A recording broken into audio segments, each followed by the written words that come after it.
नमस्कार मंडळी. तर कसे आहात सगळे? मस्त मजेत ना? तर गुड मॉर्निंग हा सगळ्यांना. आणि बघा तर मग शर्लिनचं स्कूलचं सगळं आवरलं फटाफट, तिच्या वेण्या वगैरे घातल्या, टिफिन वगैरे भरला आणि जाताना शर्लिन जोपर्यंत स्कूलला जात नाही तोपर्यंत माझा घाम निघतो बाबा. शर्लिन स्कूलला गेली आणि मग मी लागले पुढच्या कामाला. आता कसं आहे ना, पहिलं काम म्हणलं पप्पांची औषध द्यावीत, म्हणजे औषध दिलं ना पुढचं काम मोकळं झालं करायला. कारण कसं आहे ना की औषधाचा टाइम नको चुकायला, म्हणून घेतलं असं औषध आणि म्हटलं की ग्लासमध्ये मग गाळलं थोडंसं, कारण पप्पांना काय असं औषध पिता येत नाही. असं गाळून घेतलं की मग पप्पा पिऊन घेतात दूध, आणि ते दुधामधलं औषध आहे ना हो. आणि मग नंतर म्हणलं आता तूप वगैरे, तुपातलं औषध आहे ते घेतलं. बघा ही आहे पुडी, ती घ्यायची तुपामध्ये घालून. आणि नंतर तूप घेतलं तर परत बघितलं तर ते तूप आहे घट्ट, म्हणून म्हटलं गॅस पेटवला आणि नंतर गॅसवरती ते तूप ठेवलं. म्हणलं आता ते तूप गरम होतंय तोपर्यंत पप्पांना हे औषध देऊन यावं. आणि बघा तोपर्यंत आई येईन ना, त्यांचा घरातला राहाडा काढला होता, त्याच्यामध्ये मला ह्या आईंच्या बांगड्या दिसल्या, म्हणजे मला खूप आवडल्या बरं का. आणि मग मी त्यातल्या आईंना विचारून 2 बांगड्या घेतल्या, म्हणजे कशा वाटल्या मला आवडल्या म्हणून मी लगेच घातल्या. आणि बघा बाहेर आली तर दादूचं आणि पप्पांचं काय चाललं होतं मस्ती.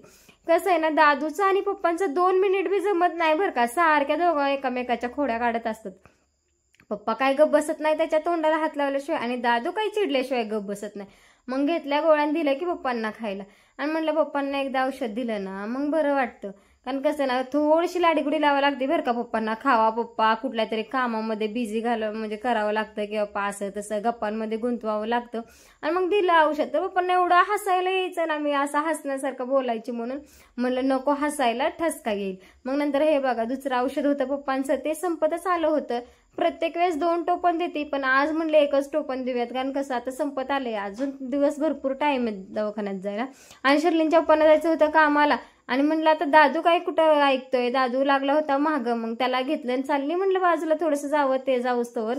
आणि मग मी निघाले शेतामध्ये. तर बघा तर मग आणि शर्लिनच्या पप्पांना म्हणलं जावा तुम्ही फटाक करणं, आणि जावा म्हणलं तर ते बी एवढे खोडीलेत ना, आले आमच्याकडेच गाडी घेऊन आणि निघाले. तर त्यांची पण गाडी घसरली, मग गेले ते निघून कामावरती. आणि दादूला मी नादवायला लागले तर बघा दादूने मला किती मारू मारू घेतलं.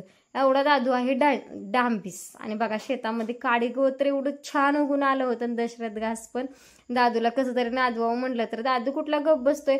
दादूला दिलं आईंकड, म्हणलं चला तर मग कामाला सुरुवात करूयात. आईंकड दिलं, आईंनी नादवलं त्याला ना आम्ही बसलो धार काढायला. आता कसं आहे ना, लक्ष्मीची धार काढताना त्याला 2 माणसं लागतात, तिचे पाय पकडावे लागतात आणि मग धार काढावी लागते. लक्ष्मी खूप खोडीले, कारण मला एक वेळेस ना तिने अशी जोरात लात मारली होती ना तोंडावरती, चांगलं माझा डोळा 2 दिवस तरी सुजला होता, अशा गालावरतीच लात बसली होती. तेव्हापासून मी काय म्हणते, तुम्ही पाय धरा तरच मी धार काढणार, नाही तर मी धार काढणार नाही बाबा. आणि मग नंतर आई आल्या, धार काढत होत्या, तर दादूची चालली होती मध्ये लुडबुड. छोटा दूध पित होता, दादू वडायला त्याचा कान वडायचा बाजूला.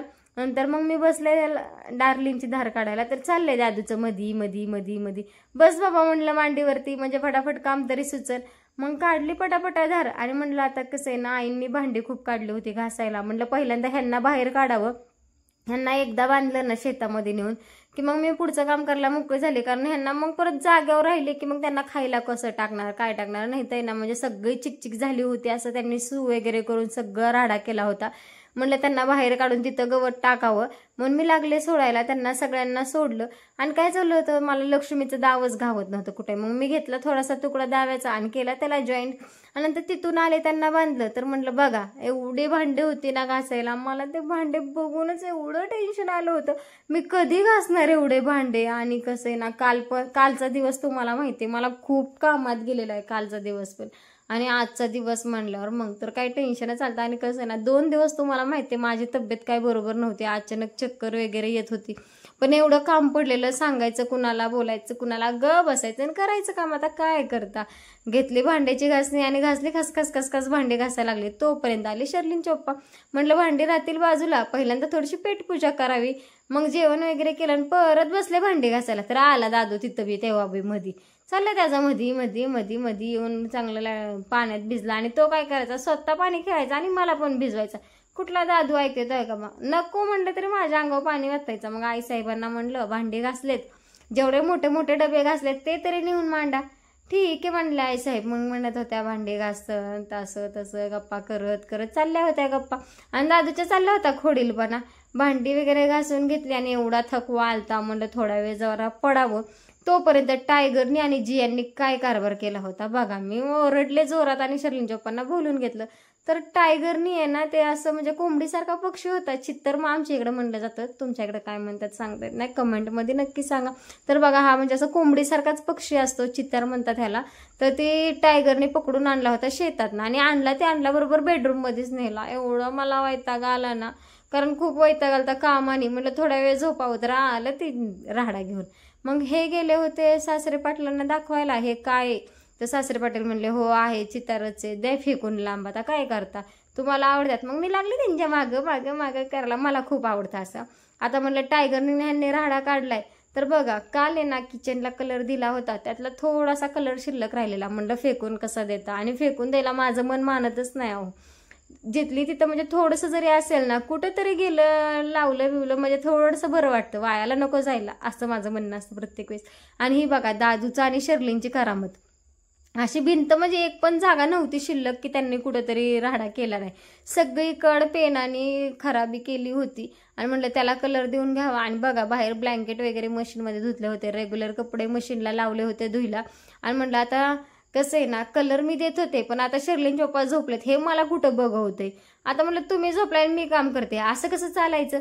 चला म्हटलं दिवाण काढूयात बाजूला आणि आपण तिथं पण कलर देऊयात. बर म्हणले बाई, तू कुठली मला झोपून देते. लागले बडबड करत, कशी तरी त्यांना लाडीगुडी लावत लागले मी काम करायला. आणि तो बघा दिवाणला मी सरकवत होतो, अशी काही माझ्या तेवढी ताकद नाही बरं का. शर्लिन चप्पाच सगळं वडत होते, फक्त नावाला हात मी लावत होते. म्हणलं कसं आहे ना, हात वगैरे लावले की त्यांना बी जरा बरं वाटतं की बाबा आपल्याला करू लागते, मदत करते म्हणून. आणि नंतर तिथलं दिवाणच्या साईडचं झाडून काढलं तर मला खूप असा उत्साह असतो बरं का, की म्हणजे कुठं जरी राडा काढला की काय गावते कानाकोपऱ्यामध्ये हे बघायसाठी. आणि मला ह्यावेळेस काय गावलं बघा, हे सगळे अल्फाबेट ABCDचे हे दादूचे ह्यांचे, दुसरं काय गावणार हो. म्हणलं काहीतरी गावलं लिपस्टिक बिपस्टिक कुठंतरी काहीतरी मेकअपचं सामान, तर काय सुद्धा तसलं गावलं नाही. गावलं सगळं पोरांच्याच अभ्यासाचं. आता हे दादू कसला खोडीले, धरतो वस्तून देतो फेकून. मग आता शर्लिनच्या पप्पांनी कलर दिला होता, गेली मी मध्ये लुडबुड करायला. थांबा म्हणलं, तुम्हाला काय कलर द्यायला येत नाही, मी देऊ लागते, मी सांगते कसं करायचं. त्यांनी सगळा कलर छानच दिला होता बरं का तसा, पण आमची हुशारी दाखवायला नको आहे. मग मी गेले मध्ये आणि लागले कलर द्यायला. असा सगळा असा मस्त कलर देऊन घेतला. थोडासा कलर राहिला होता तो बी मी संपवून टाकला. आणि एवढं छान वाटत होतं ना, म्हणजे मलाच खूपच बरं वाटायला लागलं की पोरांनी राडा केलेला, आता काय दिसायचा नाही बाबा. पण बघूयात, तरी पण पेनाचे डाग वगैरे दिसतच होते. आणि मग नंतर शर्लिन चप्पा म्हणले चला आता काम वगैरे भरपूर झालं, काहीतरी नाश्ता करूयात. मग मी आले बाहेर आणि केला शिरा. मग असं मस्तपैकी सगळेजण शिरा खायला बसलो. आणि शर्लिन चप्पा चालत होते दादूला, सगळेजण शिरा खाल्ला. आणि बघा बाहेर पांडूचं आणि छोट्याचं काय चाललं होतं, मस्त असे झोपले होते. आणि त्यात आला जियान. आता त्याला काय बाबा, म्हणजे खेळायला कोण नव्हतं, चल बाबा म्हणलं माझ्यासोबत मस्ती कर, झोपू दे त्यांना. आणि सासरे पाटलांचं आज जरा नियोजन होतं, हे हत्ती असं आहे ना त्याला आहे ना, त्यांना टाकायचं होता युरिया. मग म्हटलं येऊ का मदतीला, तर नको म्हणले. बरं म्हणलं चालतंय. आणि इकडे येऊन बघितलं तर एवढा असा जियान असा निरागसपणे बसला होता ना, मला खूप वाईट वाटायला लागलं. म्हणजे एवढं मस्ती करणारा जियान कशामुळे एवढा शांत बसलाय. मग मला भीती वाटायला लागली. नंतर म्हटलं काय ते पक्षी खाल्ल्यामुळे झालं का काय. तोपर्यंत आली शर्लिन स्कूलमधनं. बघा दादूचं कसं चाललंय मस्ती, त्यांचं म्हणजे इथं पण ते काय ग बसत नाही, चालला होता धिंगाणा. आणि नंतर शर्लिनचं कसं असतं ना, रोज स्कूलमधनं आलं की काय ना काय सांगत असते. आता तिच्या स्कूलमध्ये डान्स क्लास चालू झालेत, ती मला दाखवत होती डान्स करून. मला दाखवता लागले जियानला पण घेऊन नाचायला. मग म्हणलं हा छान आहे छान आहे. मग शर्लिनची लुडबुड चालू होती. तोपर्यंत फरशी पुसायची जे काही कपडे होते ते घेतले धुवून. आज म्हणलं थकली आहे खूप, लवकरच स्वयंपाकाला लागावं.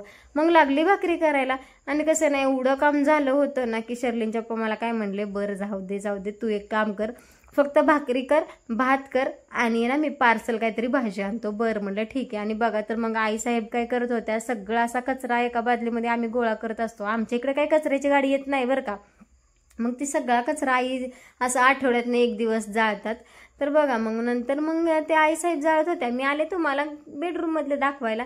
तर मग बेडरूममधलं आता कसं आहे ना, सगळा कलर वगैरे देऊन झाला होता. आणि आज टायगरनी आणि जियांनी मला एवढं वैताग आणलं होतं ना की बघा, म्हणजे त्यांनी हा पक्षी आतमध्ये बेडरूममध्ये घेऊन आले, त्याच्यामुळे मला सगळं डेटॉलने पुसून घ्यावं लागलं सगळं, म्हणजे काना कोपरे सगळे. आणि मग म्हणलं आता पुसून घेतीच आहे, तर म्हटलं दिवाणवरची पण धूळ वगैरे पुसून घ्यावी. कसं आहे ना, दादू इकडं तिकडं पडलेलं एखादी वस्तू तोंडात वगैरे घालतो. मग ती पुसून घेतलं आणि लागली मग भाकरी करायला. मस्त झाली अशी भाकरी, फुलली होती. नंतर भाकरी केल्या. नंतर म्हटलं तर काय करायचं. शर्लिनचे पप्पा म्हणले नको काय भाजी करू, बाजार आमटी आणतो. आणि पप्पांना पण खूप आवडती बरं का बाजार आमटी. म्हणून मग भाकरी वगैरे केल्या. आणि नंतर भात करावा म्हणला तर भाकरी चालल्या होत्या. आणि मग आई साहेबांना म्हटलं किती भाकरी करायच्या, तर त्यांनी मला सांगितलं किती भाकरी करायच्यात काय करायच्यात. मग चालू होत्या भाकरी करायच्या. भात घालावा म्हणला तोपर्यंत भाकरी होईपर्यंत तोपर्यंत तांदूळ वगैरे असं घातलं भात शिजायला. आणि नंतर म्हणलं खूप थकल्यागत झालं होतं, थोडीशी पेटपूजा करून घ्यावी. मग मी असा चक्का बनवला होता दुधाचा, तर बसले ते खायला. आणि नंतर मग शर्लिनचे पप्पा गेले होते पार्सल आणायला हॉटेलला. तर म्हटलं चला मग आले शर्लिनचे पप्पा हे सगळे. मग अशी मस्त अशी बसली आमची मैफिल जेवायला. तर बघा म्हणजे शर्लिनच्या पप्पांचं आणि शर्लिनचं काय चाललं होतं, मी बघत होते लांबनच त्यांचं नाटक काय चाललंय काय नाही. ह्या दोघांचं कसं असतं ना, हे दोघं जर एकत्र आले ना काय ना काहीतरी उद्योग वाढवून ठेवतात, हे फिक्स आहे. आणि बघा शर्लिनच्या पप्पांनी भाजीचं काढून दिलं तोपर्यंत मॅडम म्हटल्या मी वाढते. आता म्हणलं ह्यांनी वाढायचं म्हणल्यावर कसं, मग मस्त आम्ही जेवण वगैरे केलं. चलो बाय बाय.